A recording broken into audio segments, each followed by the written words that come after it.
បើតើមានទេប្រេងម៉ាស៊ីនដែលអាចប្រើបានស្ទើរគ្រប់ស្ថានភាពនៃម៉ាស៊ីនបច្ចុប្បន្នចំណុចហ្នឹងបើសិនជា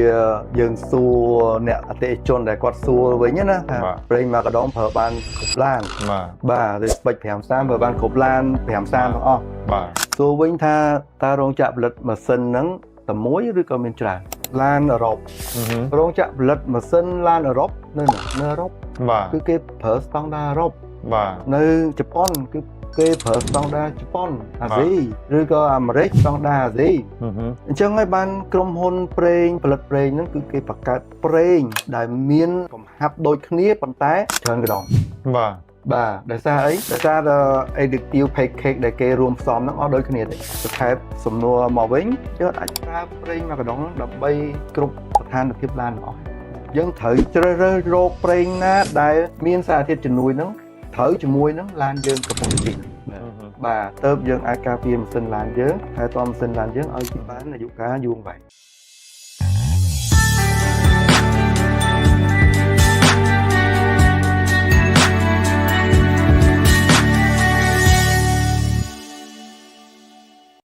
ជំរាបសួរពុកម៉ែបងប្អូនទាំងអស់គ្នាថ្ងៃនេះខ្ញុំសម្បូរខ្ញុំមានសេចក្តីរីករាយមែនទែនដែលជួបបងប្អូនជាថ្មីម្ដងទៀតហើយថ្ងៃនេះយើងមានកម្មវិធីពិសេសមួយដែលយើងទៅចែកគ្នាតាក់ទងទៅនឹងប្រេងម៉ាស៊ីនហើយយើងទៅចែកគ្នាដើម្បីឲ្យស៊ីជម្រៅបន្តិចបាទពីមុនយើងបានទៅចែកមួយចំនួនហើយផ្អែកទៅលើបទពិសោធន៍ការសិក្សារបស់ខ្ញុំដែលធ្វើកិច្ចការផ្ទាល់ជាមួយនឹងឡានតែម្ដងតែថ្ងៃនេះយើងមានអ្នកពិសេសម្នាក់ដែលគាត់គឺជាអ្នកគ្រប់គ្រងហើយជាអ្នកដែលយល់ដឹងពីប្រេងម៉ាស៊ីន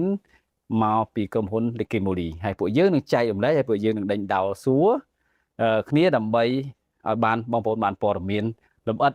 ហើយកាន់តែស៊ីជម្រៅតាក់ទងនឹងប្រេងម៉ាស៊ីនព្រោះយើងអាចដឹងថាពេលខ្លះយើងឮតាមគេហើយយើងសម្រេចចិត្តតាមគេវាអាចខុសបាទដូច្នេះយើងត្រូវតែស្ដាប់ហើយយើងអាចយល់បានដើម្បីធ្វើការសម្រេចចិត្តឲ្យត្រូវបាទហើយថ្ងៃនេះយើងស្វាគមន៍បងអូនគៀតពេញហេងបាទសួស្តីបងបាទសួស្តីបាទហើយខ្ញុំមានដៃគូខ្ញុំមួយទៀតដែរបាទចង់ភ្លេចគាត់បាទខ្ញុំសាលីបាទអីទេខ្ញុំរីរាយណាស់ដែលបានចូលរួមក្នុងកម្មវិធីជា panel ម្ដងទៀតបាទដោយបងសម្បូរបានលើកឡើងអញ្ចឹងថ្ងៃនេះយើងទៅឲ្យស៊ីជម្រៅបន្តិចដល់មានបងអូនគៀតវិញហេងគាត់មកគាត់ហៅ Peter បាទ Peter ល្បីខាងឈ្មោះក្រៅ Peter បាទអញ្ចឹងគាត់បានចូលរួមមកពីក្រុមហ៊ុន Liqui Moly បាទអញ្ចឹងថ្ងៃនេះតើយើងនឹងចែករំលែកអីខ្លះឲ្យបងអូនហេងបាទណែនាំខ្លួនតិចទៅបាទសួស្តីបងសួស្តីបងប្អូនដែលជាអតិថិជនអស់ខ្ញុំឈ្មោះគៀតវិញហេងមកពីក្រុមហ៊ុន Liqui Moly ប្រេងម៉ាស៊ីនដែលផលិតនៅប្រទេសអាល្លឺម៉ង់ដែលមានរោងចក្រនៅប្រទេសអាល្លឺម៉ង់ហើយខ្ញុំបានចូលរួមជាមួយនឹងក្រុមហ៊ុន Liqui Moly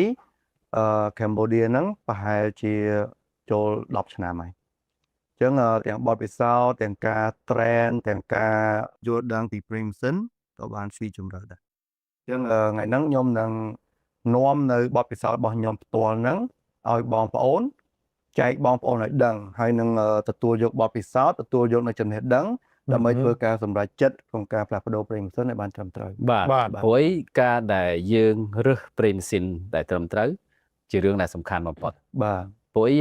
យើងយល់ឃើញថាឲ្យតែប្រេងម៉ាស៊ីនថ្លៃល្អសម្រាប់ឡានយើងឬក៏ឃើញគេចាក់ល្អយើងចង់ធ្វើតាមគេបាទអញ្ចឹងកន្លែងនេះយើងនឹងបកស្រាយចម្ងល់បាទមួយវិញទៀតអ្វីដែលបងអូនហេងនឹងចែកចាយតាក់ទងនឹងអ្វីដែលជាបទពិសោធន៍ខ្លួនឯងហើយនឹងចំណេះដឹងខ្លួនឯងដែលបានសិក្សារៀនសូត្រពីរោងចក្រផលិតប្រេងម៉ាស៊ីនផ្ទាល់មែនទេបាទហើយយើងទៅចែកគ្នាដេញដោលសួរដែលយើងជាអ្នកអនុវត្តនៅក្នុងទីផ្សារផ្ទាល់ដូចគ្នាបាទអញ្ចឹងយើងក៏ជួបក្នុងទីផ្សារផ្ទាល់ហើយគាត់ក៏បានសិក្សារៀនសូត្រផ្ទាល់ហើយយើងនឹងទៅចែកគ្នាបាទទៅចែកគ្នាឥឡូវយើងអាចចាប់ផ្ដើមចេះសំខាន់ជាងគេយើងនិយាយពីប្រេងម៉ាស៊ីនច្រើនណាស់បាទឥឡូវយើងចង់ដឹងមើលតើប្រេងម៉ាស៊ីនហ្នឹងធ្វើមកពីអីខ្លះបងចង់មានន័យថាប្រេងដែលលក់នៅលើទីផ្សារម៉ាកាដុងហ្នឹងបងបាទដើម្បីបានប្រេងម៉ាកាដុងហ្នឹងគឺធ្វើពីអីខ្លះបាទអញ្ចឹងជាទូទៅប្រេងម៉ាកាដុងការធ្វើគឺដូចគ្នាក្រុមហ៊ុនផ្សេងគ្នាធ្វើដូចគ្នា process ដូចគ្នាបានទៅជាបង្កើតនៅប្រេងម៉ាកាដុងហ្នឹងដែលយើងប្រើប្រាស់ចាក់ឡានរាល់ថ្ងៃហ្នឹង ទី1គឺគេយកពី crude oil ហ្នឹងតែ crude oil base oil ដែលមានតម្លៃដូចគ្នានៅក្នុងដីឬក៏បាតសមុទ្រហ្នឹងដើម្បីយកវាទៅចម្រាញ់យកវាទៅរោងចក្រចម្រាញ់គឺគេមាន process ក្នុងការចម្រាញ់របស់គេអញ្ចឹងចម្រាញ់ហើយគឺគេយកវាហ្នឹងទៅលាយជាមួយនឹងសារធាតុជំនួយ addictive package ហ្នឹងទើបបានបង្កើតជាប្រេងម៉ាកាដុងដែលអាចប្រើប្រាស់ជាមួយនឹងឡានរបស់យើងជិះរាល់ថ្ងៃអាហ្នឹងprocess ក្នុងការបង្កើតប្រេងប៉ុន្តែប្រេងយើងមាន4ប្រភេទយើងចែកកាលពីជំនាន់មុនយើងប្រើតែ20ហាទេបាទដោយសារតែបច្ចេកវិទ្យាវាអត់ទាន់ជឿនលឿនអញ្ចឹងគឺ mineral base oil ហ្នឹងមកគេហៅថាប្រភេទ mineral oil បាទអញ្ចឹងគឺគ្រាន់តែគេយកគេហៅ base oil ចេញពីបាតសមុទ្រឬក៏គេរកបានហើយគេយកទៅរោងចក្រចម្រាញ់គេបញ្ចេញយកមកលក់ហ្មងបាទអត់សូវមានសារធាតុជំនួយអីពិសេសអីផ្សេងអីទេសម្រាប់ទី2បង្កើតបច្ចេកវិទ្យាវាជឿនលឿនបន្តិចមកក៏គេបង្កើតទៅជា semi synthetic oil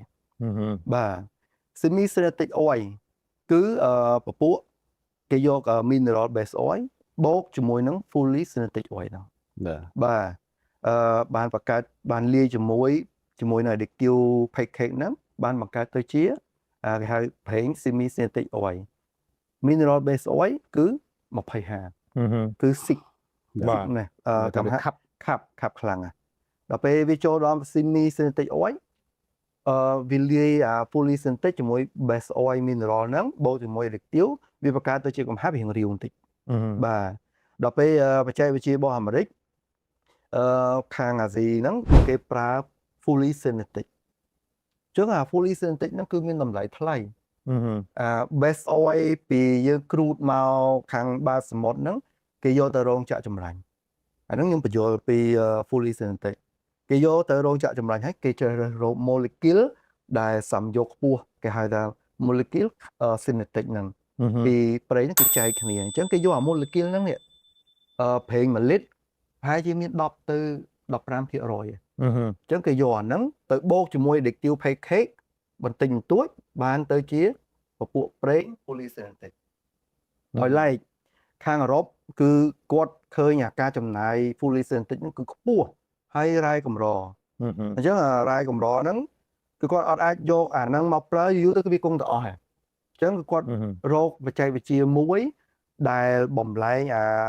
crude oil crude ពីខាងក្រោមដីដែលយើងយកមកចម្រាញ់ហ្នឹងប្រើបច្ចេកវិទ្យា polysynthetic ប៉ុន្តែគាត់ហៅបច្ចេកវិទ្យារបស់គាត់គឺ hydrocrack oil hydrocrack technology ដែលភាគច្រើនគឺនៅខាងអឺរ៉ុបគេប្រើពាក្យហ្នឹង HC បាទប៉ុន្តែគាត់ធ្វើការងារហ្នឹងដោយបច្ចេកវិទ្យា synthetic technology បាទដើម្បីបង្កើតទៅជាប្រេង fully synthetic បង្កើតទៅជាប្រេងដែលមានកំហាប់រៀងរាវអញ្ចឹងហើយតម្លៃវាគឺ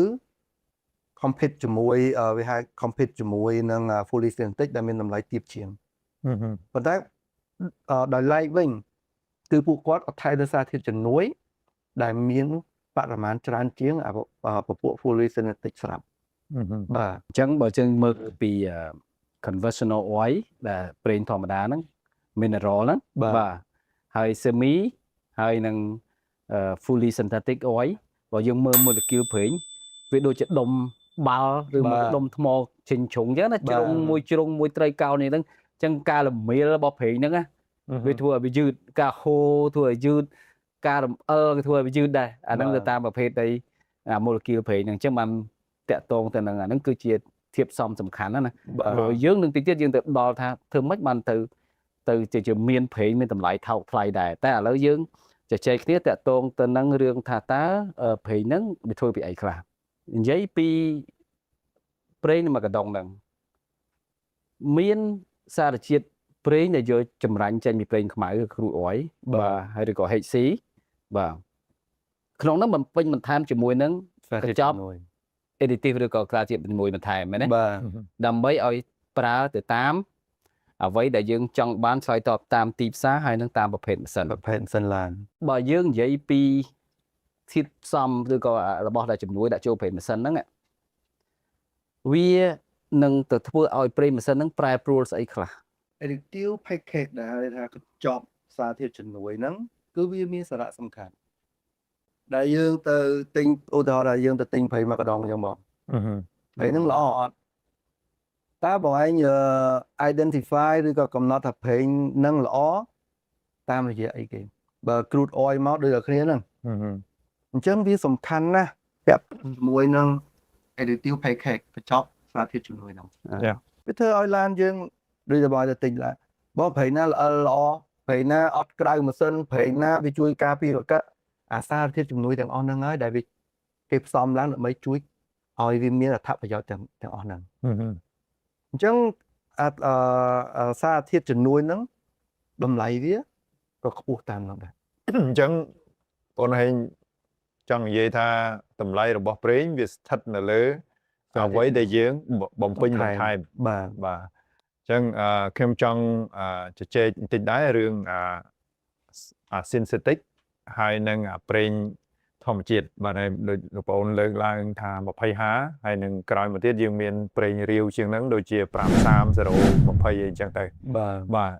ដើម្បីឲ្យស្រួលយល់ចង់និយាយថាវាដូចបើនិយាយពីវិស័យសំណង់ខ្សាច់បូកហើយខ្សាច់រៀបបាទខ្សាច់បូកមានន័យថាយើងយកខ្សាច់ដែលជោគចេញពីស្ទឹងមកបាទយកមកបូកមកយើងអត់ទាន់បូកទេយើងរែងទៅសិនយកអាដុំថ្មដុំគ្រួយដែលធំបានន័យថា molecule ណាដែលធំមិនអាចប្រើការបានហ្នឹងគឺយកចេញបាទមិនអញ្ចឹងបាទអញ្ចឹងធ្វើឲ្យនៅសល់តែ molecule ដែលមានប្រសិទ្ធភាពចង់និយាយថាពេលដែល molecule ហ្នឹងវាធំពេកវាអត់អាចចូលទៅការពារចន្លោះកកិតទូចបានទេអញ្ចឹងវានាំតែចង្អៀតហើយទើសតេងអញ្ចឹងបើសិនជាវាម៉ត់រលោងស្មើគ្នាទាំងអស់អញ្ចឹងប្រេងហ្នឹងវាប្រើប្រាស់មានប្រសិទ្ធភាពជាងមុនបានន័យថា1លីត្រគឺប្រើបាន1លីត្រមិនអញ្ចឹងទេវាអត់មានអាសារធាតុឬក៏ដុំណា molecule ធំណាដែលมันអាចយកទៅប្រើការបានទេទើសតេងទេមិនអញ្ចឹងបាទអញ្ចឹងបញ្ហាតម្លៃរបស់ប្រេងវាស្ថិតទៅលើ technology ដែលរែងបាទខ្សាច់ហ្នឹងដូចយើងនិយាយរែង molecule ហ្នឹងហើយនឹងសារធាតុជំនួយបាទអញ្ចឹងការដែលសម្រេចចិត្តទៅលើតម្លៃហើយនឹងគុណភាពហ្នឹងវាអាស្រ័យទៅលើការយល់ដឹងរឿងហ្នឹងបាទហើយតកតងនឹងធុងប្រេងហ្នឹងយើងមានប្រភេទប្រេងណាយើងនិយាយមិញហើយក៏មានគេហៅថាលេខដែរមិនអញ្ចឹងហ៎យើងឃើញមាន 0W30 0W20 5W30 5W40 បាទខ្ញុំគិតថារឿងហ្នឹងសំខាន់ដែរដែលយើងត្រូវតែជជែកគ្នាច្បាស់លាស់ព្រោះបើសិនជាអ្នកប្រើប្រាស់ឬមួយក៏អ្នកដែលជាអ្នកលក់ប្រេងចាក់ចូលក្នុងឡានបាទយល់ខុសកន្លែងនេះណាវានឹងធ្វើឲ្យមានរឿងជាច្រើនហើយខាតបង់លុយកាក់ច្រើនហើយពេលវេលាបាទឥឡូវហេងយល់ឃើញថាយ៉ាងម៉េចដែរតាក់ទងនឹងលេខប្រេងណាឥឡូវឧទាហរណ៍មួយលេខ5W30 ចុះព្រោះវាប្រើភាគច្រើនណាបាទប្រើភាគច្រើននៅស្រុកខ្មែរ 5W30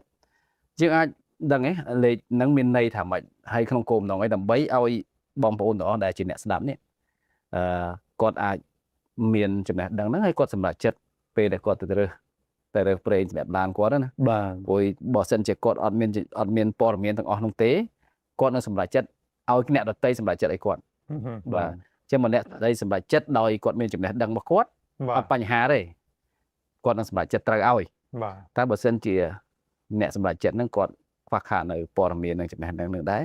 សម្រាប់ចិត្តខុសទាំងអស់គ្នាអញ្ចឹងកុំឲ្យខាតលុយកុំឲ្យខាតពេលវេលាអញ្ចឹងតើតើយើងយល់ដឹងពីលេខណាច្បាស់លាស់អញ្ចឹងឥឡូវបងអូនអាចចែកចម្លែកតិចបានទេបាទត្រង់ចំណុចដូចដែលបងលើកឡើងអញ្ចឹង 5W 0W 10W ហើយ30 40ក្រោយអីហ្នឹងអញ្ចឹងខ្ញុំចែក 5W 30 10W 40អីហ្នឹងគឺជាគេហៅថាកំហាប់គឺ viscosity បាទអញ្ចឹងកំហាប់ចែកចេញជា2ទៀតហើយអញ្ចឹងបងឃើញមានពាក្យ W ពីមុខហ៎បង 5W W គឺពាក្យ winter ត្រជាក់0 អង្សាបាទត្រជាក់ ចឹងមានថា 5W គឺជាកំហាប់រាវនៃសេតនភាព0អង្សា ឧទាហរណ៍ជាក់ស្ដែងថាម៉ាស៊ីនយើងទុកចោលមួយយប់ចឹងវាចុះត្រជាក់ហើយអញ្ចឹងគឺគេមើលកំហាប់នៅលេខ 5W 0W ឬក៏ 10W ចឹងពេលយើងទៅកាច់សោដេតើវាចំណាយពេលរយៈពេលប្រហែលវិនាទីឬក៏ប្រហែលនាទីក្នុងការផ្សាយភាយអាប្រេងនៅពីបាតហ្នឹងជះមកស៊ីឡាំងទាំងមូលហើយវាលំហូរចុះទៅវិញរយៈពេលប្រហែលវិនាទីបាទអាហ្នឹងសម្រាប់W ពីមុខ 0 គឺកាន់តែរាវ Y 5វារៀងក្រាក់ជាងនឹងតិចទៅស្អិតតិចទៅ10វាកាន់តែស្អិតជាងនឹងបន្តិចទៅជាងនឹងអញ្ចឹងណាបងបាទហើយខ្សែនៅពីក្រោយ W ហ្នឹងគឺជាសីតុណ្ហភាពកំហាប់ពេលសីតុណ្ហភាពឡើងដល់100អង្សាសេមានថាពេលដែលយើងកំពុងដំណើរការម៉ាស៊ីនបើកបរអីចឹងអាហ្នឹងកំហាប់វាប្រែប្រួលទៅលេខហ្នឹងវិញបាទអញ្ចឹងមូលហេតុអីបានគេដូចបងលើកឡើងមកអញ្ចឹងណាហេតុអីក៏លេខច្រើនម៉េះមាន 20W ផង 10W 10W 40 10 30 5 30រហូតដល់020 016ឥឡូវហ្នឹងលោតមកដល់0ឥឡូវនៅស្រុកយើងត្រឹម016ប៉ុន្តែបច្ចេកវិទ្យាគេហ្នឹងដល់08ទៀតបាទមូលហេតុអីបានគេអភិវឌ្ឍគេ update technology ហ្នឹងរហូតមកដល់ 0W ដោយសារពីមុនបងដឹងហើយបងខាងឡានបងដឹងហើយដោយសារតែពីមុនម៉ាស៊ីនធំគេប្រើតែ mineral oil ទេបាទដល់ពេលបច្ចេកវិទ្យាគេចង់ឲ្យអាម៉ាស៊ីនហ្នឹងកាន់តែទូចហើយខ្លាំងអញ្ចឹង horsepower ឬក៏រង្វិលជុំរបស់វាហ្នឹងវាត្រូវការធ្វើការលឿនជាងមុនហើយបាទគេអាចប្រើប្រេងខាប់យកមកដាក់ដើម្បីឲ្យវា lubricate ទេដល់ពេលប្រេងខាប់ដល់ពេលវាហូរអត់ទាន់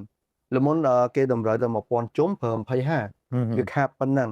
ដល់ពេលឥឡូវនេះវាអាប់ដេតដល់30000ជុំនៅក្នុង1នាទីឬក៏1វិនាទីយើងនៅត្រូវប្រើ25ឬក៏មិន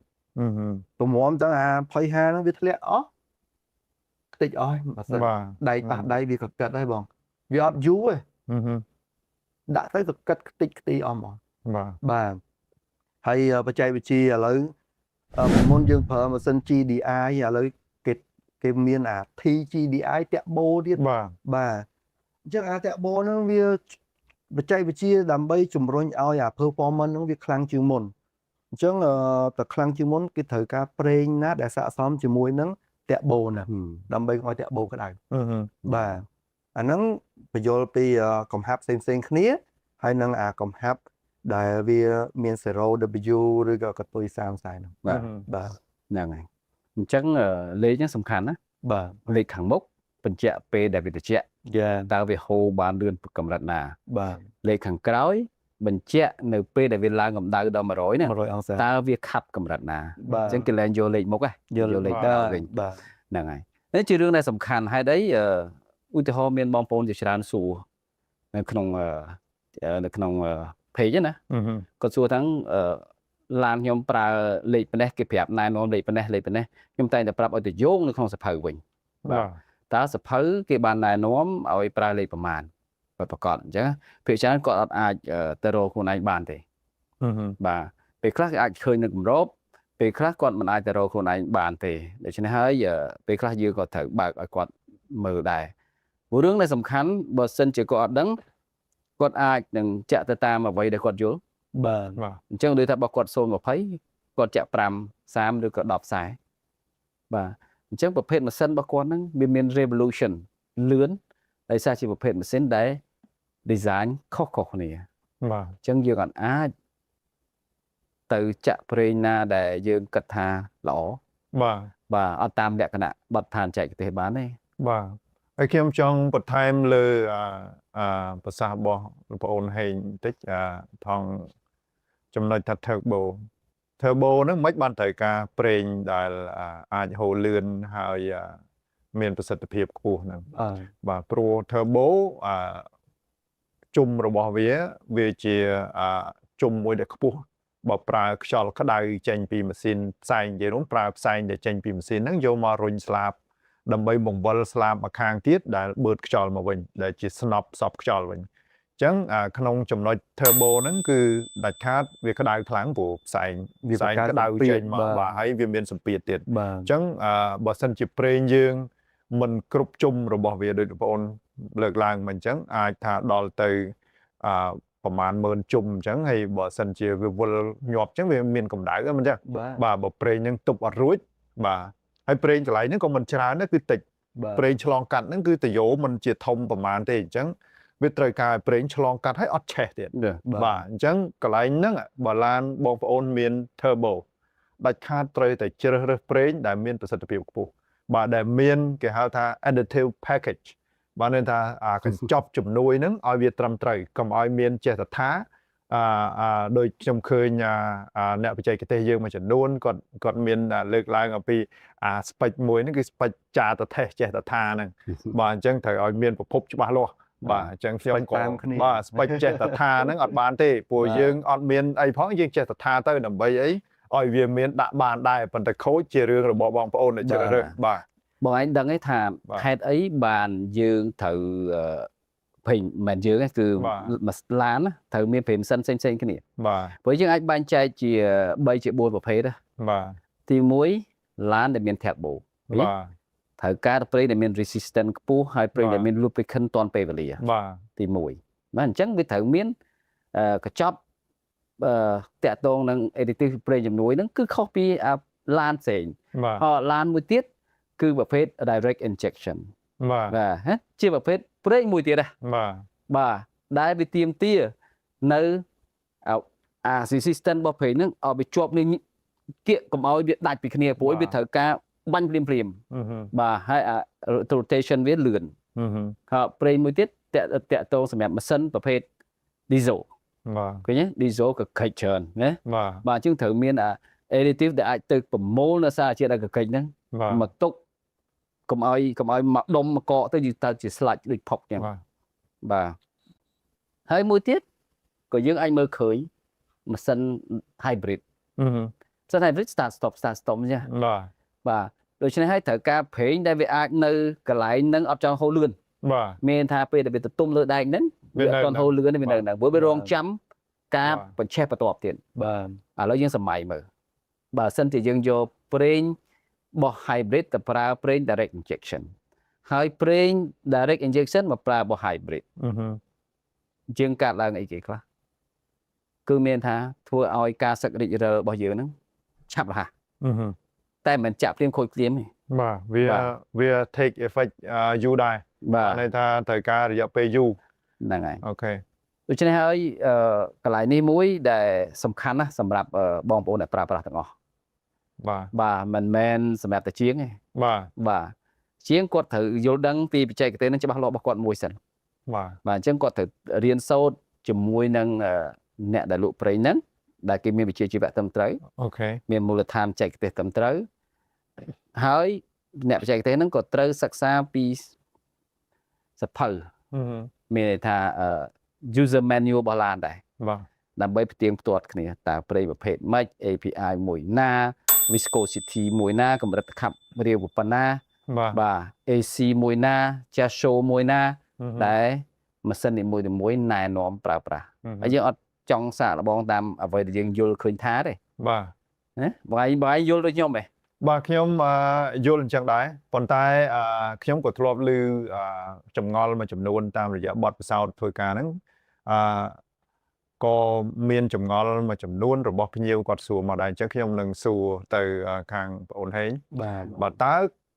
មានទេប្រេងម៉ាស៊ីនដែលអាចប្រើបានស្ទើរគ្រប់ស្ថានភាពនៃម៉ាស៊ីនបច្ចុប្បន្នបានន័យថាតើមានទេចំពោះបងអូនដែល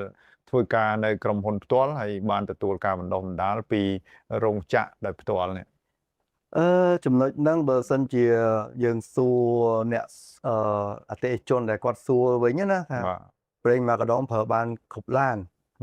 បាទឬស្ពេច530ប្រើបានគ្រប់ឡាន530ទាំងអស់បាទសួរវិញថាតើរោងចក្រផលិតម៉ាស៊ីនហ្នឹងតែមួយឬក៏មានច្រើនបាទឡានអឺរ៉ុបរោងចក្រផលិតម៉ាស៊ីនឡានអឺរ៉ុបនៅអឺរ៉ុបបាទគឺគេប្រើស្តង់ដារអឺរ៉ុបបាទនៅជប៉ុនគឺគេប្រើស្តង់ដារជប៉ុនអាស៊ីឬក៏អាមេរិក ស្តង់ដារទេបាទអញ្ចឹងហើយបានក្រុមហ៊ុនប្រេងផលិតប្រេងហ្នឹងគឺគេបង្កើតប្រេងដែលមានកំហាប់ដូចគ្នាប៉ុន្តែច្រើនកណ្ដង បាទដោយសារអីដោយសារតែ addictive package ដែលគេរួមផ្សំហ្នឹងអត់ដូចគ្នាទេ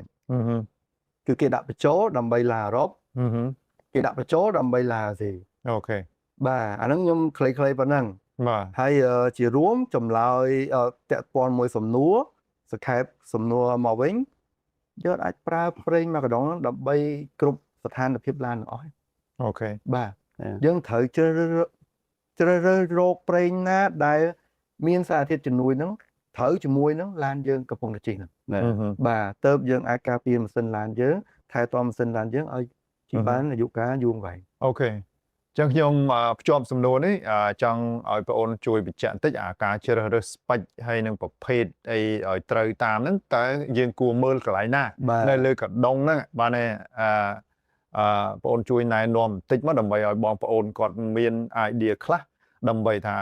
តើគេ recommend ហ្នឹងវាត្រូវឬអត់ជួនកាលដើម្បីឲ្យគាត់ជួយផ្ទៀងផ្ទាត់បាទព្រោះគាត់ជាម្ចាស់ឡាន ពាក់ព័ន្ធជាមួយនឹងមើលថាតើប្រេង5ឧទាហរណ៍530ប្រេងអឺរ៉ុបឬក៏ប្រេងអាមេរិកក៏ដោយមាន5កណ្ដងនៅលើតុហើយយើងជិះឡានអឺរ៉ុបយើងមើលត្រង់ណាអញ្ចឹងយើងជ្រើសរើសយក530មួយណាអញ្ចឹងយើងមើលនៅលើ label វាបាទឧទាហរណ៍ពាក់ព័ន្ធជាមួយនឹងឡានអឺរ៉ុបយើងត្រូវមើលទៅលើ Asia ថាបានបោះអឺរ៉ុបដែលគាត់អនុញ្ញាតឲ្យប្រើប្រាស់បាទអាហ្នឹងខ្ញុំលើកឧទាហរណ៍ថាឡានអឺរ៉ុបអញ្ចឹង Asia យើងមើលមានអីខ្លះ A សម្រាប់សាំង B សម្រាប់បន្សុទ្ធ C សម្រាប់គេហៅ filter DPF ឬក៏ GPF ហ្នឹងហើយ E សម្រាប់ heavy duty ឡានដឹកដែលធ្ងន់ហ្នឹងអូខេបាទអញ្ចឹងឧទាហរណ៍ខ្ញុំកំពុងជិះឡាន Land Rover មួយរបស់អឺរ៉ុបហើយបន្សុទ្ធខ្ញុំមើលត្រឹម B បាទអូខេត្រូវរបស់ខ្ញុំហើយអូខេបាទប៉ុន្តែឡានខ្ញុំប្រើ DPS អញ្ចឹងខ្ញុំត្រូវមើល C ទៀតមាន C អត់ទៅលើហ្នឹងមាន approval C អត់បាទដល់ពេលមើលហ្នឹងហើយម៉ាស៊ីនឡានខ្ញុំតើកណ្ដុងប្រេងមួយកណ្ដុងហ្នឹងតើត្រូវជាមួយម៉ាស៊ីនឡានខ្ញុំលេខប៉ុណ្ណឹងអត់បាទកំហាប់ណាកំហាប់បាទកំហាប់លេខប៉ុណ្ណឹងហើយម៉ាស៊ីនលេខលើលេខម៉ាស៊ីនឡានអត់ទេយើងចង់និយាយថាយើងដឹងថា530ត្រូវមួយកំហាប់របស់យើងហើយប៉ុន្តែយើងចង់ដឹងថាសារធាតុជំនួយនៅក្នុងប្រេងមួយកណ្ដុងហ្នឹងតើត្រូវជាមួយនឹងម៉ាស៊ីនឡានយើងអត់យើងត្រូវតែមើលលើ label បើសិនជាប្រេងមកពីអឺរ៉ុបផ្ទាល់អឺរ៉ុបគឺសហភាពអឺរ៉ុបគឺតាំងអញ្ចឹងគឺគេមានពាក្យ approval ហើយនឹង recommendation បាទឧទាហរណ៍ថាដូចខ្ញុំជិះ Land Rover អញ្ចឹងខ្ញុំប្រើ020ដែលមាន C5 បាទត្រូវ C5 ខ្ញុំមាន C5 អូខេវា qualify ជាមួយនឹងម៉ាស៊ីនឡានខ្ញុំហើយប៉ុន្តែនៅលើកណ្ដុងហ្នឹងតើគេមានអនុញ្ញាតឲ្យប្រើប្រាស់ជាមួយនឹងឡានរបស់យើងម៉ាស៊ីនលេខម៉ាស៊ីនរបស់យើងនៅដែលកំពុងជិះអត់បើមានគឺគេដាក់ច្បាស់ហ្មងបាទ approval មានន័យថាគេចេញ certificate ពីរោងចក្រផលិតយានយន្តបាទលេខក៏ប៉ុណ្ណឹងអាចប្រើប្រាស់បានអញ្ចឹងលេខហ្នឹងគឺមានន័យថាប្រេងមួយកណ្ដុងហ្នឹងមានសារធាតុជំនួយដែលអាចចាក់ចូលទៅក្នុងម៉ាស៊ីន Land Rover ហ្នឹងបានបាទហើយពាក់ព័ន្ធជាមួយនឹង recommendation ក៏គាត់អាចមើលនៅលើហ្នឹងបានដែរពេលខ្លះឧទាហរណ៍ថាគាត់អត់កណ្ដុងហ្នឹងគឺគាត់អត់យក approval សម្រាប់សុំ approval ឬក៏ certificate ហ្នឹងសម្រាប់ឡានផ្សេងឯងគាត់ focus ទៅប៉ុណ្្នឹងឯងប៉ុន្តែគាត់ recommend Ford ស៊េរីប៉ុណ្ណេះToyota ស៊េរីប៉ុណ្ណេះឡានផ្សេងស៊េរីប៉ុណ្ណឹងបាទដាក់ច្បាស់លេខប៉ុណ្ណឹងហ្មងបាទដោយសារអីបានគាត់ចេញ recommendation ដោយសារតែគាត់យក addictive ដែលគាត់សុំទៅលើកណ្ដុងផ្សេងហ្នឹងគាត់យកមកផ្សំបាទចំនួនប៉ុណ្ណឹងបរិមាណប៉ុណ្ណឹងគាត់បន្ថែមនៅសារធាតុជំនួយផ្សេងពិសេសផ្សេងទៀតសម្រាប់ Land Rover បាទអញ្ចឹងគឺគាត់ផ្ដោតទៅលើ Land Rover ទេ approval ប៉ុន្តែ recommendation គឺគាត់មានអំណាច កណ្ដុងផ្សេងគាត់យកសារធាតុជំនួយហ្នឹងគឺដាក់ចូលក្នុងហ្នឹងដែរគាត់បន្ថែមពិសេសតិចតែ Lenovo ឯងចឹងគាត់ recommendation ណា Ford M2C ប៉ុណ្ណេះ Toyota ប៉ុណ្ណេះចឹងទៅ អូខេអញ្ចឹងមានន័យថាបងប្អូនត្រូវបើសិនជាចង់ឲ្យ perfect បងប្អូនត្រូវតែមើលទៅលើចំណុច2នៅលើក្នុងហ្នឹងទី1គឺ approval ហើយបើសិនជានៅក្នុង approval ហ្នឹងអត់មានឡានរបស់យើងនៅក្នុងហ្នឹងទេយើងត្រូវមើល recommendation ទៀតដែលរោងចក្រស្នើអះអាងថាអាចប្រើបានមិនមែនប្រើបានតែចំពោះតែចំណុចដែលគេបាន approve ហ្នឹងទេគេថាសុំ certificate ហ្នឹងទេមុននឹងទៅដល់ចំណុចហ្នឹងគឺគាត់សួរទៀតហើយបងខ្ញុំមិនដឹងថាឡានខ្ញុំម៉ាស៊ីនលេខប្រមាណ manufacture book បាទឡាន feature គេឲ្យសភៅមួយបាទអញ្ចឹងយើងដឹងលេខម៉ាស៊ីនយើងប៉ុណ្ណាហើយការណែនាំឲ្យគេខាងរោងចក្រផលិតម៉ាស៊ីនហ្នឹងឲ្យចាក់លេខប៉ុណ្ណាដែលមាន approval លេខម៉ាស៊ីនប៉ុណ្ណេះហើយនឹងគេហៅ Asia ទទួលស្គាល់ប៉ុណ្ណេះបាទអញ្ចឹងអាហ្នឹងពាក់ព័ន្ធជាមួយនឹងការជ្រើសរើសប្រេងឲ្យត្រូវជាមួយឡានខ្ញុំចង់លើកបន្តិចយើងមាន approval recommendation ហើយនឹង standard ស្ថាប័នដែលបានផ្ដល់នៅស្គាល់ជាប្រភេទប្រេងដូចអាមេរិកមាន API ហើយអឺរ៉ុបមាន Asia បាទហើយនឹងជប៉ុនមាន JASO ជាដើមបាទអញ្ចឹងបើសិនជាយើងរើសប្រេងដែលមាន recommendation ឬក៏ approval បើយើងនិយាយថា approval បាទមានថា 100% ត្រូវបាទមានថាអត់ចាំបាច់បារម្ភទេ recommendation យើងត្រូវសិក្សាតាមម៉ាស៊ីនយើងមួយណាបាទឲ្យត្រូវដែរអញ្ចឹងមានន័យថាយើងត្រូវស្គាល់ម៉ាស៊ីនយើងសិនហើយបើសិនជាអត់មានពីរនឹងទៀតយើងមើលត្រឹមតែ API ឬ AC បាទត្រូវមួយផ្នែកដែរបាទហើយបន្ទាប់មកបើយើងរើសនៅកំហាត់ប្រេងឃើញអញ្ចឹងមានន័យថាបើវាមានតាមកម្រិតនៅភាគរយដែលត្រូវច្រើនសម្រាប់ឡានយើងមួយដូច្នេះហើយបានយើងលើកទឹកចិត្តថាការដូរប្រេងម៉ាស៊ីនមិនសាមញ្ញពេកទេមិនមែនគ្រាន់ប្រហោដាក់ថ្មីទីមទីអីបាយដឹងណាបាទដូចយើងបានលើកឡើងពីអេពីសូតមុនបាទថាកិច្ចការហ្នឹងវា sound បានស្ដាប់ទៅវាងាយប៉ុន្តែវាលំបាកបាទវាបើយើងនិយាយបែបនេះបងប្អូនមួយចំនួនគាត់ស្ដាប់ទៅថាដូចជាភ័យតែកុំភ័យបាទវាមិនដូចយើងដាក់ខុសម្ដងវាមិនជាបញ្ហាអីទេបាទវាមិនទាន់ជារឿងអីធ្ងន់ធ្ងរទេលេងតែយើងដាក់ប្រេងអន់ពេកបាទហ្នឹងហើយដូច្នេះហើយបានយើងទាមទារថាការផ្លាស់ប្ដូរប្រេងម៉ាស៊ីនក៏ដោយការថែទាំរថយន្តក៏ដោយគឺត្រូវតែទៅកន្លែងដែលមានជំនាញ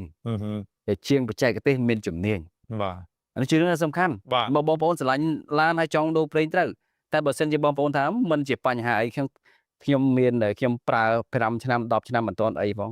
បាទអានេះជាជំរឿរបស់បងប្អូនព្រោះមានបងប្អូនមួយគាត់ថាគាត់ដោះស្លាប់ពេលចេញ5ឆ្នាំអត់ទាន់អីផងមានសឹកអីផងបាទនេះគឺជាជំរឿរបស់បងប្អូនដូចគ្នាបាទនេះគាត់អ្វីដែលយើងចង់ណែនាំអ្វីដែលត្រឹមត្រូវតាមលក្ខណៈបច្ចេកទេសបាទហើយចំណេញលុយចំណេញពេលវេលាហើយនេះសំខាន់ណាបាទព្រោះយើងតើយើងចេះដឹងអាហ្នឹងមិនយើងអាចសម្រេចចិត្តត្រូវដែរមិនចឹងបើទេយើងសម្រេចចិត្តទៅតាមអ្វីដែលបើនិយាយថាលឺគេថាបាទលឺគេថាយើងធ្វើតាមគេបាទចាឥឡូវកន្លែងមួយទៀតដែលចូលសំខាន់អាហ្នឹងខ្ញុំសូមបន្ថែមបន្តិចបងពាក់ព័ន្ធជាមួយនឹង approval របស់ Asia ឬក៏ API អញ្ចឹងបើសិនជាឡានអាស៊ីឬក៏ឡានអាមេរិកវាអត់ជាបញ្ហាចោលទេបងយើងមើលទៅ API ទៅឡានសាំងចាក់សាំងទៅត្រូវកំហាប់វាត្រូវហើយបាទហើយនឹង recommendation ឬក៏ approval វាទៅប៉ុណ្្នឹងបានហើយប៉ុន្តែបើសិនជាឡានម៉ាសុតយើងប្រើម៉ាសុតទៅមើល spec C ទៅហៅ compressor emission ហ្នឹងបាទតើ C ខ្ពស់ហ្នឹងយកទៅចាក់ម៉ាសុតត្រូវហើយបាទដោយឡែកឡាអឺរ៉ុបបងប្រហែលជាធ្លាប់ជួបហើយតែយើងប្រើប្រេងខុសតើយើងអ្នកខ្លះ C5 ឬក៏ C3 ត្រូវគ្រប់ឲ្យដល់ C ត្រូវទាំងអស់សម្រាប់ឡាន GPS ឬក៏ឡានឥឡូវ GPS ចេញ GPS ទៀតហើយបាទ gasoline filter protector ហ្នឹងបាទបងចាក់ខុសគឺវាទៅជានាំបញ្ហាទៅដល់អា stack អា DPS ហ្នឹងបាទវាស្ទះវាគាំងបាទកុំមកបាទអាហ្នឹងជាផ្នែកមួយដែលធ្វើឲ្យគាំងនៅ DPS Amazon ផ្នែកខាងក្រៅទៀតពាក់ព័ន្ធអាហ្នឹងយើងនេះខ្ញុំនិយាយតែប្រេងម៉ាស៊ីនទេ បាទ បាទអញ្ចឹងពេលដែលវាគាំងធ្វើឲ្យ performance របស់ឡារ៉ុបហ្នឹងលឿនហ្មងឆាប់ដឹងលឿនហ្មងដោយសារអីតគាំងហ្នឹងជន់ដូចមនុស្សកុហកស្ទះខ្យល់ចឹង បាទ បាទជាប់ទៅមុខទេអត់ឡើងទេ បាទ បាទហ្នឹងខ្ញុំចង់បន្ថែមពាក់ព័ន្ធជាមួយនឹង approval សំខាន់ណាស់សម្រាប់ឡានទាំងអស់ទាំងឡានអឺរ៉ុបជាពិសេសឡានអឺរ៉ុប បាទ បាទ តែមិនមែនមានថាឡានអឺរ៉ុបអន់ទេណា ខ្លាំង ណា បាទ ដោយសារការដែលគេ design ខុសៗគ្នា បាទ ហើយឡានអាស៊ីឡានអីហ្នឹងក៏វាទៅតាមផ្នែកហ្នឹងដែរមិនអាចទៅកិច្ចផុតបានទេព្រោះគាត់ថានៅអឺរ៉ុបច្បាប់ទម្លាប់គេការពារបរិស្ថានគេតឹងរឹងណាគេរក្សាសុខុមាលភាពប្រជាជនបាទហើយកន្លែងដែលសំខាន់មួយទៀតដែលតែយើងតែនិយាយឲ្យតែប្រេងថៃល្អប្រេងថោកអន់តើមានស្អីដែលបញ្ជាក់ថាប្រេងធ្វើឲ្យថ្លៃថោកនោះអូនឯងអ្នកលក់អូនឯងអ្នកដឹងរឿងប្រេងម៉ាស៊ីនឥឡូវមើលតើមិនបានមានប្រេងខ្លះថោកប្រេងខ្លះថ្លៃចឹង បងពាក់ព័ន្ធជាមួយនឹងប្រេងហ្នឹងសំណួរហ្នឹងខ្ញុំជួបច្រើនប្រេងមកពីអឺរ៉ុបដូចគ្នាមិនក៏បោះបងឯងថ្លៃមិនក៏បោះអ្នកនោះថោកបាទខ្ញុំសួរវិញថាតើអ្នកពិតជាដឹងថាសារធាតុជំនួយដែលគេបញ្ចូលហ្នឹងប្រមាណភាគរយដែលធ្វើឲ្យប្រេងហ្នឹងមានគុណភាពការ research and development ក៏គេហ្នឹងច្បាស់លាស់ដែរមុននឹងឲ្យយើងនឹងប្រើប្រាស់ពាក់ព័ន្ធជាមួយនឹង brand reliability ទៀតបាទ ដល់ពេលណាដែលពួកគាត់ធ្វើការ research ការធ្វើ test មួយយកចំណុចរួមមួយថាអូខេពិតជាអាចប្រើប្រាស់ជាមួយនឹងឡាននឹងបានបងជឿជាក់ brand ហ្នឹងណាបាទគេខំ build brand គឺការ build brand ហ្នឹងគឺការធ្វើ test ឬក៏បញ្ជូនប្រេងហ្នឹងទៅឲ្យខាងរោងចក្រធ្វើ test តែលុយទាំងអស់ ហ្នឹង បាទចុះអ្នកចាំតចម្លងបច្ចេកវិទ្យាពេលខ្លះมันបានចម្លង 100% ណាបងបាទ formula វាមិនចេះថាទម្លាយឲ្យគេដឹងបាទដូចគ្នាអត់អស់ទេយកបច្ចេកវិទ្យាអត់ទេពេលខ្លះក្រុមហ៊ុននេះគាត់បញ្ចូលនៅអាសារធាតុជំនួយគេហៅ addictive packaging ហ្នឹងច្រើនជាងមានចំនួនច្រើនជាងក្រុមហ៊ុនអឺរ៉ុបនោះគឺគាត់បញ្ចូលត្រឹមតែបន្តិចបន្តួចទេប៉ុន្តែមកពីអឺរ៉ុបដូចគ្នាបាទក្រុមហ៊ុនខ្លះអត់ផលិតនៅអឺរ៉ុបទេប៉ុន្តែគាត់មាន office មួយនៅអឺរ៉ុបគាត់ថាគាត់អឺរ៉ុបដែរហើយប្រើ technology វិញបច្ចេកវិទ្យាវិញបាទបែបអឺរ៉ុបដែរអញ្ចឹងគេថាគាត់យកពីគេមកអត់អស់ទេបាទអញ្ចឹងសួរថាប្រេងដែលមានតម្លៃថ្លៃឬក៏ប្រេងដែលមានតម្លៃថោកមកពីបែបអឺរ៉ុបដូចគ្នាអញ្ចឹងវាពាក់ព័ន្ធមួយចំណុចហ្នឹងបាទតែទៅនឹងម៉ាកដែរណាម៉ាកយីហោដែរបាទបើសិនជាម៉ាកយីហោដែលយូរឆ្នាំហើយមានគេឈ្មោះហ្នឹងក៏គាត់តម្លៃតែដែរព្រោះគាត់ត្រូវការធ្វើ research development ដើម្បីរក្សានៅឈ្មោះរបស់គាត់ឲ្យកាន់តែប្រសើរឡើង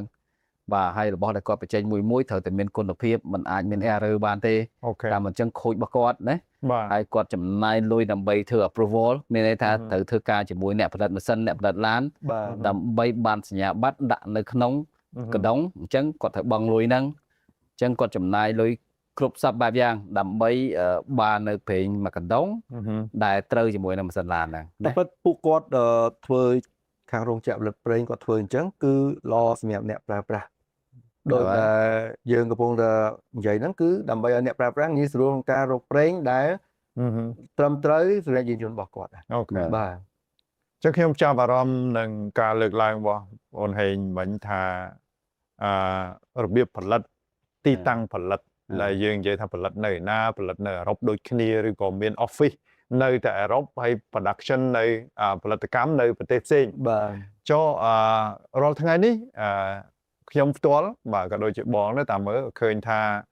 brand ល្បីយីហោល្បីរបស់អារ៉ុបមួយចំនួនដាក់រោងចក្រនៅប្រទេសចិនយើងនិយាយអស់ចេះបាទរួចក៏គាត់សរសេរដែរថាផលិតនៅប្រទេសចិនក្រោមស្តង់ដាររបស់គាត់បាទតែចំណុចនេះខាងក្រុមហ៊ុនរបស់បងអូនហេងយល់យ៉ាងម៉េចដែរអាហ្នឹងគួរប្រើប្រាស់ទេឬក៏គួរជៀសវាងឥឡូវយើងសួរក្នុងនាមជាអតិថិជនពាក់ព័ន្ធចំណុចហ្នឹងគឺយើងបដោតទៅលើ brand ទៀតដូចបងនិយាយចឹងតែ brand គេមួយដែលគេខំសាងមកចង់100ឆ្នាំហើយ គាត់ទៅផលិតនៅណាក៏ដោយ ហឹម រក្សានៅបច្ចេកវិទ្យានិងគុណភាពដូចដើម អូខេ គាត់ថាគេមួយគេចង់កាត់បន្ថយនៅចំណាយរបស់គេ ដែលគាត់ចែកចាយនៅតំបន់អាស៊ីដែលឬក៏អឺរ៉ុបដែលនៅចិត្ត បាទគាត់ជួយកាត់បន្ថយចំណាយ បាទ ហើយមួយទៀតសម្រាប់អតិថិជនដែលគាត់គួរជ្រើសរើសអត់ ហឹម គាត់ត្រូវមើលលើ brand វិញ យ៉ា បាទបើខ្ញុំគាត់ថា brand A ហ្នឹងពីមុនគាត់ធ្វើនៅអឺរ៉ុប បាទ ប៉ុន្តែខ្ញុំស្រឡាញ់ brand ហ្នឹងហើយដល់ពេលគាត់មកធ្វើនៅណានៅណីក៏ដោយខ្ញុំក៏នៅតែប្រើប្រេងគាត់ អូខេ ព្រោះគាត់អត់មានបំផ្លាញនៅគុណភាពឬក៏សំចៃដើម្បីកាត់បន្ថយចំណាយទេ ហឹម ខូចមួយគឺ close all brand បាទ close brand ហ្មង ហឹម អញ្ចឹងគឺគាត់រក្សា អូខេ នៅតម្លៃគុណភាពនៅបច្ចេកវិទ្យារបស់គាត់ហ្នឹងគាត់បញ្ជូនមកទាំងអស់បាទ បាទអញ្ចឹងយើងច្បាស់ហើយណាបានន័យថាទោះបីជា production ហ្នឹងផលិតកម្មហ្នឹងត្រូវបានដូរទៅទីតាំងណាក៏ដោយឲ្យតែម៉ាកសញ្ញានឹងគាត់មានគេឈ្មោះគួរឲ្យទុកចិត្តគឺយើងអស់បារម្ភហើយបានតម្លៃទទួលយកបាន បាទ បាទ តែអាហ្នឹងយើងត្រូវចាប់អារម្មណ៍ចេះមួយថាគោលបំណងដែលគេផលិតនៅប្រទេសណាមួយហ្នឹង បាទ ដើម្បីឲ្យ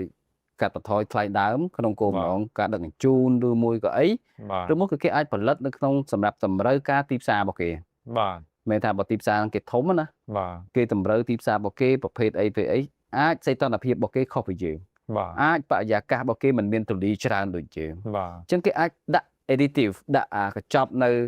គេហៅថាប្រេងជំនួយផ្សេងៗនៅក្នុងប្រេងម៉ាស៊ីនអាចខុសពីយើង បាទ បាទ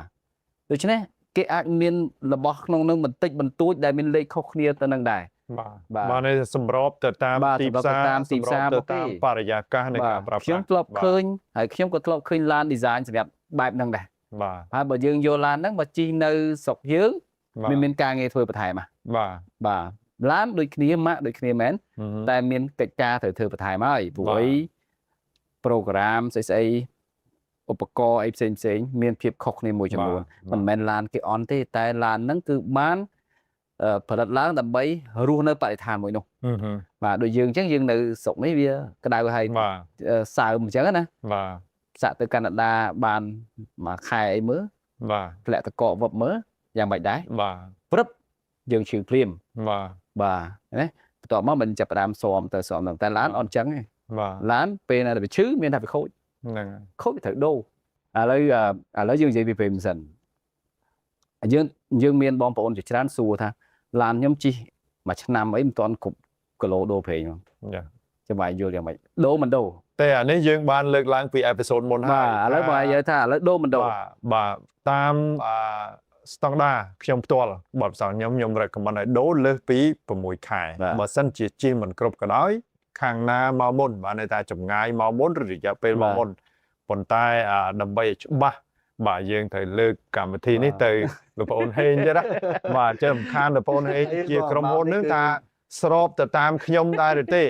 មកនេះគឺមកបង្ហាញមកបើកហ្មង បាទ ដើម្បីឲ្យគាត់ អត់ទេបិទខ្លះទៅកុំ បាទ បើកច្រើនពេក ហេបង បើកតែ knowledge បានហើយ អូខេបាទ knowledge ពាក់ព័ន្ធជាមួយនឹងការផ្លាស់ប្ដូរប្រេងម៉ាស៊ីនគិតជាគីឡូឬក៏គិតជារយៈពេលក្រុមហ៊ុនប្រេងអ្នកផលិតប្រេងហ្នឹងក៏គាត់មិនមែនជាអ្នកកំណត់ដែរ បាទ គាត់កំណត់បានថាប្រេងគាត់អាចប្រើបានរយៈចម្ងាយប្រហែលគីឡូ ហឹមហឹម ប្រេងគាត់អាចប្រើបានរយៈពេលប្រហែលខែ ហឹមហឹម បាទឧទាហរណ៍ថាប្រេង A ប្រេងគាត់ផលិតបានគាត់អាចក្រងទីឲ្យជីបាន12000គីឡូរយៈពេល6ខែ បាទ ជីអត់ដល់ក៏ដោយក៏ត្រូវតែដូរដែរ6ខែ ហឹមហឹម ប្រេងមកកដងទៀតអាចជីបាន12000គីឡូប៉ុន្តែទុកក្នុងម៉ាស៊ីនអាចរហូតដល់1ឆ្នាំ12ខែចឹង ហឹមហឹម សួរថាអ្នកណាជាអ្នកកំណត់ បាទ បាទរោងចក្រផលិតម៉ាស៊ីនឡាន បាទ ឧទាហរណ៍ថាក្រុមហ៊ុនជប៉ុនផលិតម៉ាស៊ីនជប៉ុនចឹងអ្នកឯងជិះត្រឹមតែ5000គីឡូបានហើយ បាទ ហើយរយៈពេលដល់6ខែដូរចេញ ហឹម បាទដល់ពេលគាត់ជ្រើសរើសប្រេងនេះមកជីបាន12000គីឡូហើយទុកបាន មួយឆ្នាំ 12ខែ បា មួយ ទ ឆ្នាំអញ្ចឹងគាត់ទោះជាគាត់ដាក់ប្រេងល្អប៉ុណ្ណឹងចូលទៅក៏គាត់ត្រឹមតែ6ខែគាត់ ហឹមហឹម មូចោលដែរដោយសារអីអ្នកផលិតម៉ាស៊ីនឡានគឺគាត់ប្រាប់ច្បាស់ហើយកុំទុកឲ្យលើស ពី6ខែឬក៏ 5,000 គីឡូ យ៉ា បាទមិនមកឯង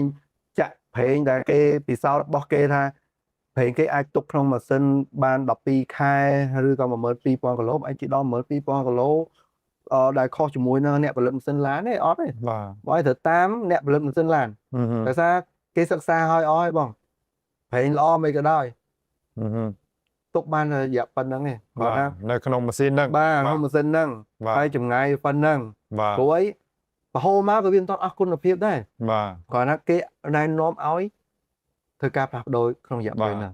យើងត្រូវតាមអ្នកផលិតម៉ាស៊ីនឡានវិញ បាទ បាទ ព្រោះពេលណាដែលដាក់ចូលឡានហើយបើកបបណាដាក់ចូលឡានហើយប្រឆេះហើយវាមានលបាយ បាទ អញ្ចឹងស្រុកយើងជួនកាលសើមផងវាចូលតាម air តាមអីខ្លះទៅចូលទៅគ្នាទៅវាមាន condensation ណា moisture ក្នុងហ្នឹងបាទហើយ oxidation ផ្សេងៗដែលវាលាយឡំគ្នាអញ្ចឹងយើងប្រើវាតែងតែមានហ្នឹងហើយបាទហើយពេលណាយើងប្រើយូរពេកវាអត់តន់ដល់គីឡូមែនតែយើងអត់បានជីយូរទៅវាមិនខូចអា base oil វាហើយនឹង editing វាបែកតិចដល់ពេលបែកតិចយូរទៅ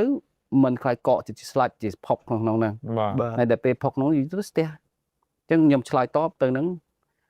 បងប្អូនដែលគាត់ឆ្ងល់ហ្នឹងខ្ញុំជីបន្ថែមទៀតបានជីបន្ថែមទៀតបានតែប្រឈមនឹងការខាត់បងនៅក្នុងរយៈពេលវែង បាទមិនជីមិនបានទេ អានេះនិយាយទៅត្រង់ចំណុចនេះយើងត្រូវយល់ឲ្យច្បាស់លោកប្អូនក៏បានលើកឡើងមិនដែរថាមិនមែនប្រហូរមកដល់ពេល 5000 គីឡូប្រហូរមកវាអស់គុណភាពទេ បាទ ចង់និយាយថាគុណភាពវានៅមានប្រសិនបើយើងចង់ប្រើប្រាស់អស់លទ្ធភាពយើងអូសតិចតួចអាហ្នឹងសួរថាខូចទេវាមិនជាមានបញ្ហាទេប៉ុន្តែចង់និយាយថាប្រហូរមកនោះវានៅគុណភាពបាទប្រេងវាប្រើប្រាស់មានប្រសិទ្ធភាពល្អបំផុតបាទន័យថាល្អបំផុតถึง 5000 គីឡូបន្ទាប់ពី 5000 គីឡូមកប្រសិទ្ធភាពរបស់វាហយចុះ 50% ឬ 60% អញ្ចឹងទៅបាទនេះមានន័យថាមិនមែនទៅដល់ហើយជីលើស1គីឡូអត់បានទេណាហ្នឹងអត់បានទេបាទវាតែមាន តែពេលច្រើនបញ្ហាបងប្អូនជាច្រើនដែលសួរមិនមែនជីលើសទេ បាទ គឺគាត់អត់ជី គាត់ទប់ បាទ មានថាគាត់ពេលវេលាគាត់ហ្នឹងវាដល់ក្រោយមែនតើគាត់ជីបានគីឡូតិចមែនតើ បាទ អញ្ចឹងចំពោះកិច្ចការហ្នឹងគឺគ្រោះថ្នាក់ បាទខ្ញុំធ្លាប់មានភ្ញៀវច្រើនដែរដែលគាត់មានឡានច្រើននិយាយឡានគាត់អាយុ5ឆ្នាំអត់ដល់គីឡូដូហ្នឹងបាទអញ្ចឹងក៏គាត់ជួនកាលគាត់អាចទុកអញ្ចឹងរហូតប៉ុន្តែ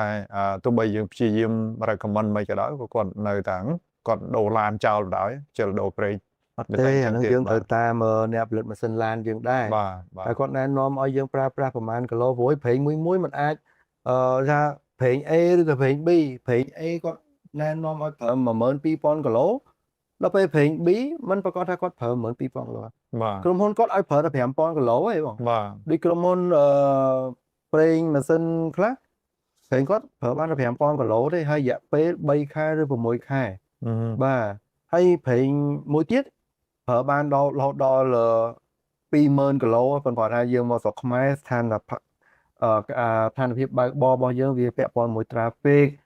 ពាក់ព័ន្ធជាមួយ start and stop ផងអញ្ចឹងអុកស៊ីតកម្មការធ្វើអុកស៊ីតកម្មអីអញ្ចឹងវាកាត់បន្ថយគុណភាពគីឡូតាមហ្នឹងហើយបាទអញ្ចឹងគឺគេកាត់បន្ថយមកត្រឹម 10000 គីឡូអីទេប៉ុន្តែប្រេងគេអាចទុកដល់រយៈកាល12ខែអញ្ចឹងគាត់ថាឡានឡានក្រុមហ៊ុនជប៉ុនឬក៏ឡានអីផ្សេងក៏ដោយ បាទ គឺគាត់ណែនាំឲ្យប្រើត្រឹមតែ5000 គីឡូឬក៏6ខែប្រហូរចោលដល់ពេលឡានមួយទៀតក្រុមហ៊ុនចិនគាត់ថាប្រើទៅទុកបានជីបាន 10000 គីឡូហើយនឹង12ខែ បាទ អញ្ចឹងការសម្រេចចិត្តរបស់បងឬក៏បើបងដើរតួជាអ្នកទិញបងជ្រើសរើសរកប្រេងមួយណាឲ្យស័ក្តិសមបើសិនជាបងជិះឡានចិនបាទឥឡូវឧទាហរណ៍ថាបងជិះឡានចិនបងជ្រើសរើសរកប្រេងមួយណាដើម្បីស័ក្តិសមមួយឡានបងឯងកំពុងជិះ បាទមិនបងឯងទៅជ្រើសរើសយកប្រេងដែលរក្សាបានយូរ12ខែហើយនឹង 10000 គីឡូ បាទ at least ក៏បងឯងរក្សាបាន 12ខែទេបងឯងជិះអត់ដល់ក៏ដោយបាទអញ្ចឹងមិនមែនថាការផ្លាស់ប្ដូរប្រេងម៉ាស៊ីនពេលណាតាមម៉ូតយើងអ្នកនិយាយទេតាមជាងតាមអីនិយាយទេគឺផ្ដោតទៅលើការបើកបររបស់គាត់ជាមួយនឹងសភៅ manual book របស់គេណែនាំបាទ យើងចូលដល់ចម្ងល់មួយទៀតដែលបងប្អូនតែឆ្ងល់ដូចគ្នាអានេះខ្ញុំគិតថាស័ក្តិសមសម្រាប់ hình đại cái tha phê là khắp với ca bia bàn lọ បាទ bật đấy bật chỉ tu tư chẳng ở đây អត់ទេបងដូចបងសលីគាត់លើកឡើងពីដំបូងអញ្ចឹងបច្ចេកវិទ្យាយើងឥឡូវគឺជឿនលឿនណាស់ដូចបងនិយាយតាក់បោត្រូវការប្រេងដែលវាមានភាពរអិលហើយរាវកាន់តែខ្លាំងបើបងយកប្រេងខាប់ទៅដាក់វាការពារមិនបានវាមិនដៃប៉ះដៃយូរឆាប់វាគង់តែខ្ទេចហ្នឹង បាទ បាទអញ្ចឹងចំពោះ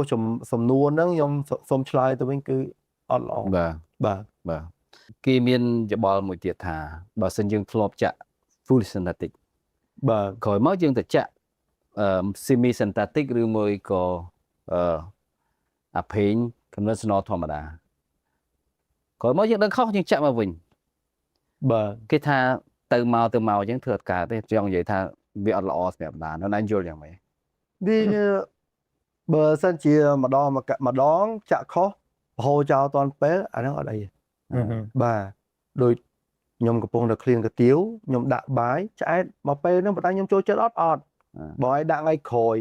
ខ្ញុំអត់ចូលចិត្តទៀតដាក់យូរទៅកាពះខ្ញុំវាមិន បាទ ធ្វើអត់ពេញចិត្តវាមិនខូចប៉ុន្តែបើសិនជា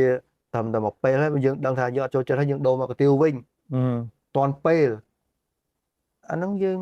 អាចកែលម្អស្ថានភាពវិញបានប៉ុន្តែកុំផ្លាស់ប្ដូរធ្វើម៉េច បាទ ដាក់អ្វីដែលម៉ាស៊ីនឡានយើងគាត់ដោះបាន បាទ គាត់ត្រូវការ addictive មួយណាដែលពិតប្រាកដបាទ ញ៉េ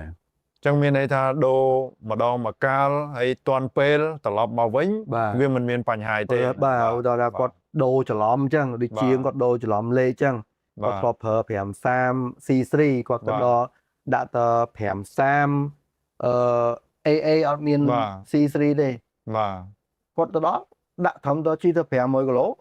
100គីឡូគាត់ដឹងហ่ะ បាទ ចឹងគាត់យកមកផ្លាស់ប្ដូរវិញមក បា អ ទ ត់អីទេប៉ុន្តែបើសិនគាត់ជីយូរអានោះវាធ្វើឲ្យកាំង DPR ឬក៏អីហើយព្រោះគេត្រូវការ C3 បាទ គេ បើតាមខ្ញុំយល់ហើយធ្វើកិច្ចការនឹងជាក់ស្ដែងណាបាទវាទៅតាមប្រភេទឡានហើយទៅតាមប្រភេទម៉ាស៊ីនដែលយើងចាក់ខុសហ្នឹង បាទ បើសិនជាឡានហ្នឹងវាត្រូវការរបស់ល្អ បាទ ក្នុងកម្រិតស្តង់ដារណាមួយដែលល្អណាបាទ fully synthetic មាន viscosity នេះហើយមានសារជាតិផ្សំនេះក្នុងកម្រិត recommendation មួយនេះ បាទ ស្រាប់យើងចាក់របស់អនមែនតែនចូលតែម្ដងគត់ ដល់ ខូចតែម្ដងហើយដល់មកនិយាយចឹងវាអន់ខ្លាំងណា អន់ខ្លាំង បាទអន់ខ្លាំងពេកបាទន័យថាយើងចាក់ខុសឆ្ងាយពេក បាទ បាទន័យថាយើងប្រើរបស់ខុសឆ្ងាយពេកអានេះខ្ញុំចង់និយាយដែរដូចបងប្អូនគាត់មានបញ្ហាម៉ាស៊ីនណានេះអត់ពាក់ព័ន្ធប្រេងម៉ាស៊ីនទេប៉ុន្តែជួនកាលការដែលឆេះម៉ាស៊ីនឆេះញាក់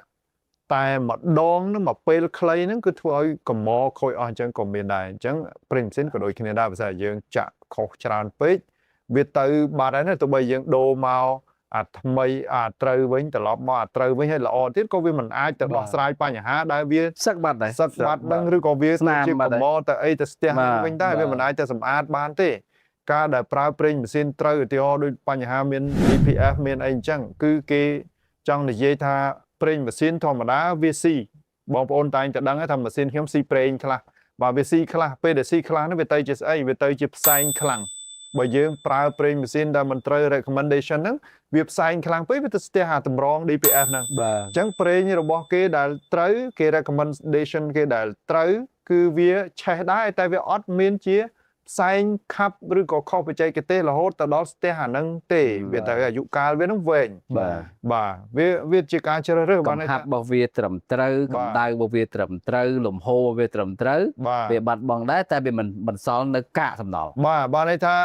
additive វាត្រឹមត្រូវទៀតបាទន័យថាឆេះទៅវាទៅជាអស់តែម្ដងវាអត់មានសល់សំណល់ ហ្នឹងហើយ បាទហ្នឹងពាក់ព័ន្ធជាមួយនឹងបើឡាន DPS ហើយនឹងឡានដែលអត់មាន DPS គឺខុសគ្នាត្រង់ថាឡាន DPS គឺគេបង្កើតឡើងហ្នឹងមានជាសំណល់ទីប បាទ បាទសំណល់គេហៅលោអាស្អុយហ្នឹង បាទលោក បាទពេលវាឆេះមកគឺវាមានតិចបំផុត បាទ អញ្ចឹងវាជួយការពារពជាពេលDPS ហ្នឹង បាទ DPS ប្រើយូរវាគង់តែ ខូចទេ ទេបាទវាគ្រាន់តែយើងប្រើត្រូវវាបានយូរយើងប្រើអត់ត្រូវ មានណែនលឿនបាទ បាទ មានតែប៉ុណ្្នឹង បាទ បាទ អញ្ចឹងហើយបានយើងត្រូវពិចារណាណាកន្លែងនេះសំខាន់ណាព្រោះដូចយើងដឹងចឹងតែឡានមួយចំនួន design មកគឺគេផលិតមកគឺ C Benson មក បាទ បាទ មែនអត់ទេណា បាទនៅក្នុង manual book បាទ បាទក៏មានដាក់ដែរខ្ញុំលើកឧទាហរណ៍ជាច្រើនដងហើយ G class មួយចឹងណា បាទ G class ឬក៏ BMW Bentley បាទបើម៉ាស៊ីនកាន់តែច្រើនទៀត Bentley ម៉ាស៊ីន12អី បាទ គេថានៅក្នុងរយៈពេល 1000 គីឡូឬ600ម៉ៃល៍តែថែមប្រេងកន្លះលីត្រ បាទ បាទអញ្ចឹងបើបងប្អូនជិះទៅមិនទាន់ដល់គ្រប់អីចេះតែបណ្ដោយអត់ check level ប្រេងអត់ check កម្រិតកម្ពស់ប្រេងម៉ាស៊ីនអសល់ប៉ុណ្ណាគឺជារឿងមួយហានិភ័យដែរ បាទ បាទកុំចោទថាប្រេងម៉ាស៊ីនគេអន់គឺ គាត់អាចដឹង បាទ គាត់អាចដឹងថាប្រេងអស់តែគាត់កំពុងជិះនៅផ្លូវឆ្ងាយគាត់អត់មានប្រេងថែម បាទវាហួសពេកបាទន័យថាពេលដែល system វាឲ្យសញ្ញាមកបាទប្រព័ន្ធវាឲ្យសញ្ញាតឹងថាប្រេងម៉ាស៊ីនហ្នឹងនៅកម្រិត minimum ហើយប៉ុន្តែកំពុងតែនៅលបឿនផ្លូវលបឿន ដើរលឿន បាទ ចុះនេះវាវល់ជក់មែន បាទ តើ ដល់ពេលដល់ទើងហើយបាត់អស់1លីត្រកន្លះហើយបាទអញ្ចឹងវាខ្វះប្រេង1លីត្រកន្លះបើគាត់បន្ត600គីឡូម៉ែត្រទៀតឬក៏1000គីឡូម៉ែត្រទៀតវាអស់កន្លះលីត្រទៅ1លីត្រទៀតណាបាទហើយឡានកាន់តែចាស់កាន់តែស៊ីច្រើនជាលើសពីអ្វីដែលសភៅនឹងបានកំណត់អញ្ចឹងសភៅបានកំណត់គឺកំណត់នៅពេលដែលវានៅថ្មីបាទ តែប៉ុន្តែចំណុចហ្នឹងបើសិនជាពួកគាត់បានដឹងគាត់គួរតែត្រៀមទុកនៅគូឡានចោលទៅ បាទ បាទ អញ្ចឹង អត់ដឹង អ្នកណា ទេ អ្នកដឹងមិនមែនម្ចាស់ឡានអ្នកដឹង បាទ ទេ បាទ អ្នកបច្ចេកទេស អ្នកបច្ចេកទេស ដែល បាទ អាចតមជួសជុលឡាន បាទ គឺជាអ្នកដែលដឹង បាទ បាទ បាទដូច្នេះពេលដែលគេដឹងគេណែនាំ បាទ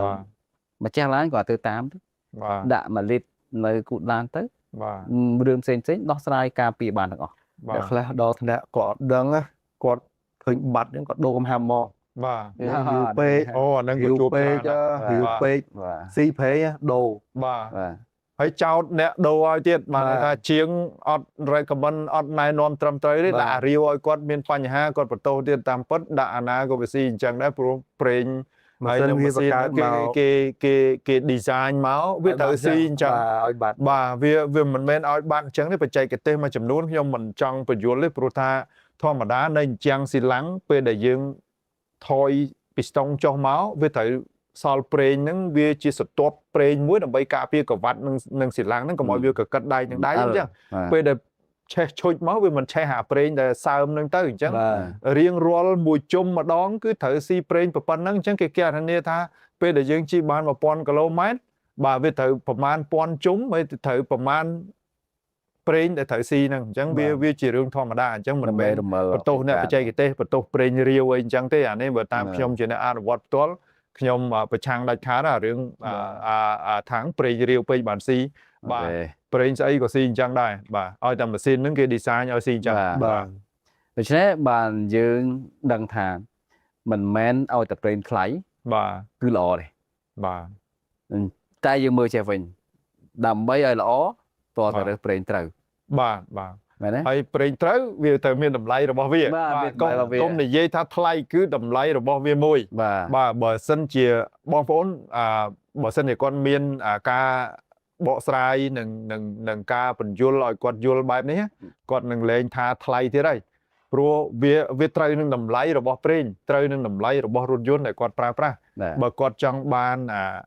ប្រេងធូរថ្លៃគឺយើងត្រូវទៅយើងនិយាយលេងថាកាលពីជំនាន់មុនយើងមានដូរម៉ាស៊ីន បាទ បាទដូរម៉ាស៊ីនណាដែលប្រើស៊ីប្រេងធូហ្នឹងទៅដាក់អាធូហ្នឹងទៅអាប្រេង20ហាហ្នឹងគឺអូខេហើយប៉ុន្តែ20ហាហ្នឹងក៏យើងមិនអាចទុកបាន5000គីឡូដែរពីដើមមកតែ3000គីឡូអីចឹងទេបាទព្រោះធម្មតាប្រេងធម្មជាតិដូចយើងនិយាយពីដើមអញ្ចឹងម៉ូលេគុលវាមានធំមានតូចអញ្ចឹង1លីត្រមិនមានន័យថាយើងទិញប្រេង1លីត្រទេយើងទិញបានតែកន្លះលីត្រទេជួនកាលមិនអញ្ចឹង បាទ ទៅតាមការផលិតរបស់ក្រុមហ៊ុនមួយចំនួនទៀតអញ្ចឹងប្រេង1លីត្រយើងបង់លុយ1លីត្រមែនប៉ុន្តែតម្លៃប្រើប្រាស់តែកន្លះលីត្រទេអញ្ចឹងវាខុសគ្នា ណា បាទ អញ្ចឹងគាត់ទទួលស្គាល់ដែរថាគាត់ចំណាយលុយមានតម្លៃទាបគាត់ត្រូវទទួលស្គាល់គុណភាពដែរ បាទ បើឧទាហរណ៍ប្រេង fully synthetic មកអ្នកនេះមក fully synthetic ប៉ុន្តែតម្លៃទាបមែនតើ បាទ ហើយដូចខ្ញុំនិយាយតាំងពីដើមទីអញ្ចឹង បាទ fully synthetic គឺជារ៉ែកម្រ បាទ ថ្លៃ ហើយមកលក់ថោកមិនកើតអញ្ចឹងវាឆែកទៅវិញថាអាហ្នឹងជាការប៉ັດអត់ បាទ បាទពេលខ្លះគ្រាន់តែជា marketing strategy របស់គេ បាទ គេដាក់នៅលើហ្នឹងដោយច្បាប់គាត់ដែលផលិតនៅប្រទេសណាគាត់ដាក់ full license តិចបើមិនជានៅអឺរ៉ុបឬក៏នៅអាមេរិកអាហ្នឹងគឺគេមានច្បាប់របស់គេទទួលស្គាល់ API fully បាទ អត់ fully អត់អាចដាក់បានទេ បាទ បាទអាហ្នឹងគឺច្បាស់លាស់ បាទនេះខ្ញុំចង់បញ្ជាក់បន្តិចព្រោះខ្ញុំធ្លាប់ដឹងពីរឿងច្បាប់ហ្នឹងខ្លះមាននៅប៉ែកណាខ្ញុំអត់និយាយប៉ែកទេ បាទ ព្រោះ